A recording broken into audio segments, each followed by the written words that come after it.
নমস্কাৰ ছাত্ৰ ছাত্ৰীসকল, আজি আমালোক এই ভিডিঅ'টোত আলোচনা কৰিম ক্লাছ 12ৰ ইকনমিক্সৰ সমষ্টিবাদী অৰ্থনীতি কিতাপখনৰ চেপ্টাৰ 4 বা চেপ্টাৰ 3 বুলি তোমালোকে ক'ব পাৰা আয় নিৰ্ধাৰণ। এই চেপ্টাৰটো টোটাল তোমালোকৰ 12 নম্বৰ আছে, গতিকে টোটাল 12 নম্বৰ মানে বহুত। এইখিনিৰ পৰা এইটোৱে তোমালোকে ধৰি লোৱা যে 6 মাৰ্কৰ কুৱেশ্যন আহিব, 6 মাৰ্কৰ কুৱেশ্যন আহে, 4 মাৰ্কৰ কুৱেশ্যন আহে আৰু 1, 2 থাকে। যদি 6 মাৰ্কৰ নিদিয়ে, দুটা 4 মাৰ্কত দিয়ে, তেন্তে এটা 3 মাৰ্কৰো এড কৰাই দিয়ে। ঠিক আছে, তো আজিৰ এই ভিডিঅ'টোৰ প্ৰথম কুৱেশ্যন আছে কি সামগ্ৰিক চাহিদা বুলিলে কি বুজা? That is the most important question in your final examination. সমষ্টিবাদী চাহিদাক সাধাৰণতে সামগ্ৰিক চাহিদা বোলে। যদি 1 মাৰ্কৰ বাবে আহে তেন্তে এইখিনি লিখি দিলে হৈ যাব। যদি 2 মাৰ্কৰ বাবে আহে তেন্তে কমপ্লিট লিখিব লাগে। সামগ্ৰিক চাহিদা হৈছে সৰ্বমুঠ দ্ৰব্য সামগ্ৰী আৰু সেৱাৰ প্ৰতি চাহিদা। সৰ্বমুঠ চাহিদা যিহেতু সৰ্বমুঠ ব্যয়ৰ মানৰ প্ৰকাশ কৰা হয়, সেয়ে সৰ্বমুঠ চাহিদা বুলিলে জাতিটো এটা বছৰত কৰা সৰ্বমুঠ ব্যয়ক বুজায়। 2 মাৰ্কি দুটা কুৱেশ্যন আহে, ইয়াৰ পৰা দুটা মেথছ আহে, গতিকে সেই মেথছ খিনি মই তোমালোকক বুজাই দিম। মেথছ খিনিৰ বাবে মই আছো, মই যেনেকৈ বুজাম তোমালোকৰ গোটেই জীৱন মনত থাকিব। আৰু যদি তোমাৰ ডিগ্ৰীত ইকনমিক্স লোৱাৰ মন আছে তেন্তে এই চেপ্টাৰটো অলপমান ভালকে পঢ়িবা। আৰু তোমাৰ যিটো প্ৰথম চেপ্টাৰটো আছে জাতীয় আয়, সেই চেপ্টাৰটো ভালকে পঢ়িবা। সামগ্ৰিক চাহিদাৰ উপাদানসমূহ উল্লেখ কৰা। এটা আছে উৎপাদন, এটা আছে উপাদান, গতিকে দুটা কুৱেশ্যন কিন্তু বেলেগ বেলেগ, এনচাৰো বেলেগ বেলেগ। ব্যক্তিগত উপভোগ চাহিদা, ব্যক্তিগতভাৱে এই কুৱেশ্যনটো আকৌ কেনেকৈ আহে যে সামগ্ৰিক চাহিদাৰ উপাদান তিনিটা লিখা। তোমাৰ 4টা উপাদান আছে, 3টা উপাদান লিখিব কৈছে। গতিকে এনেকৈ দেখিলে তোমালোকে হাবাথুৰি নাখাবা যে কি হব। সামগ্ৰিক ব্যক্তিগত উপভোগ চাহিদা, ব্যক্তিগতভাৱে কোনো দ্ৰব্য বা সামগ্ৰীৰ সেৱাৰ প্ৰতি যি চাহিদা সৃষ্টি হয় তাক ব্যক্তিগত উপভোগ চাহিদা বোলে। মানে ব্যক্তিগতভাৱে, সাপোজ মোৰ এটা বস্তু আছে, মানে মোৰ নিজৰ ফালৰ পৰা, সাপোজ মই এটা ফ্লাৱাৰ দেখিছো বা ফুল দেখিছো, সেই ফুলটোৰ প্ৰতি মোৰ আকৰ্ষণ হৈ গ'ল বা মোৰ চাহিদা সৃষ্টি হ'ল যে সেই ফুলটো মোক লাগে, গতিকে সেইটোৱে মোৰ ব্যক্তিগত উপভোগ চাহিদা হ'ব পাৰে। আন এক কথাত ব্যক্তিগত উপভোগ চাহিদাৰ ঘৰুৱা খণ্ডৰ ক্ৰয় ক্ষমতা আৰু ক্ৰয় কৰাৰ ইচ্ছা প্ৰকাশ কৰা দ্ৰব্য আৰু সেৱাৰ মানক নিৰূপণ কৰে। মানে বুজি পাইছা? যিবোৰ ঘৰৰ বস্তু থাকে, সাপোজ মোৰ এটা ডাইনিং টেবিল লাগে বা টি টেবিল লাগে, মই দোকানত গৈছো, মোৰ হাতত পইচাও আছে, গতিকে সেই বস্তুখন মোক ভাল লাগিছে, সেইটোৱে মোৰ ব্যক্তিগত উপভোগ চাহিদা। বা আজি মোৰ মাছ মাংস খাব মন গৈছে, মোৰ পকেটত পইচা আছে, মোৰ সেইটোৱে চাহিদা, সেইটোৱে। ব্যক্তিগত বিনিয়োগ চাহিদা, ব্যক্তিগত বিনিয়োগ চাহিদা হৈছে ব্যক্তিগত উদ্যোগ প্ৰতিষ্ঠানত ব্যৱহৃত বিভিন্ন যন্ত্ৰপাতি, কেঁচা সামগ্ৰী, গৃহ আদিত পৰিকল্পিতভাৱে কৰা ব্যয়ক ব্যক্তিগত বিনিয়োগ চাহিদা বোলে। ব্যক্তিগত বিনিয়োগ চাহিদা মানে কি? মোৰ যে পকেটত পইচা আছে, ঠিকে, মই যে ব্যয় কৰি আছো, সেইটোৱে বিনিয়োগ। ঠিক আছে, ব্যক্তিগত বিনিয়োগ চাহিদা। যেনেকুৱা কেঁচা সামগ্ৰী, গৃহ, বিভিন্ন যন্ত্ৰপাতি, দ্ৰব্য আৰু সেৱাৰ প্ৰতি চৰকাৰী চাহিদা। দ্ৰব্য আৰু সেৱাৰ প্ৰতি চৰকাৰী চাহিদা মানে কি?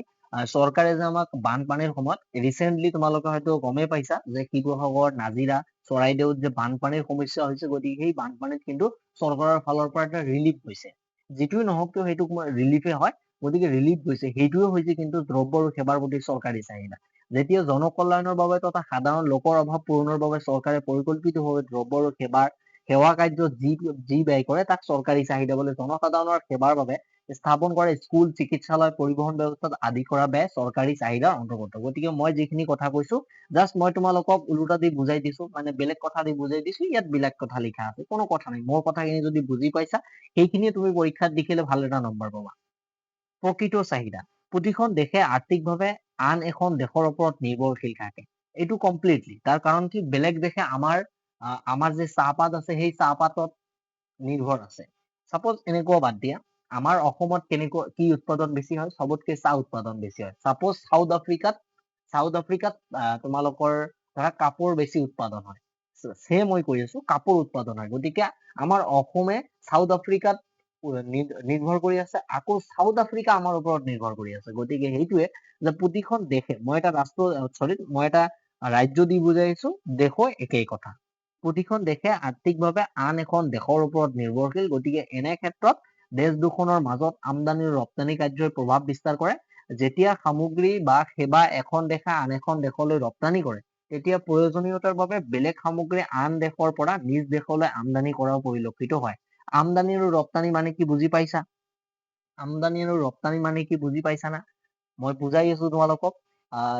আমদানি আৰু ৰপ্তানি, যেতিয়া সামগ্ৰী বা সেৱা এখন দেশে আন এখন দেশলৈ ৰপ্তানি কৰে প্ৰয়োজনীয়তা বেলেগ সামগ্ৰী ৰপ্তানি মানে কি আমালোক যে বেলেগ দেশৰ পৰা বস্তুটো আনিলো সেইটো হৈছে ৰপ্তানি আৰু আমদানি মানে কি আমাৰ বস্তুটো যে সিহঁতক বিক্ৰী কৰিম সেইটো হৈছে আমদানি মানে আমাৰটো লৈ যোৱা হৈছে ৰপ্তানি সেই মানে তেওঁলোকৰটো আনা হৈছে আমদানি সামগ্ৰিক যোগান কি মই আগতে কৈছো যে এই দুটা কোৱেশ্চন আছে সামগ্ৰিক যোগানৰ ইয়াত আছে উপাদান তাতো আছে উপাদান কিন্তু কথা বেলেগ আছে এক নিৰ্দিষ্ট সময়সীমাৰ ভিতৰত দেশ এখন দেশে ক্ৰয়ৰ বাবে যিবোৰ সামগ্ৰী বা সেৱাৰ মুঠ যোগান উপলব্ধ থাকে তেনে সামগ্ৰী বা সেৱাৰ মুদ্ৰাগত মানকে সামগ্ৰিক যোগান বোলে সামগ্ৰিক যোগানৰ উপাদান দুটা তলত উল্লেখ কৰা হ'ল উপভোগ ব্যয় কোনো এক অৰ্থনীতিত প্ৰতিটো পৰিয়াল বা ব্যক্তি উপভোগৰ বাবে প্ৰয়োজনীয় সামগ্ৰী বা সেৱা ক্ৰয় কৰাৰ সন্মুখীন হোৱা মুঠ ব্যয়ক উপভোগ ব্যয় বোলে সঞ্চয়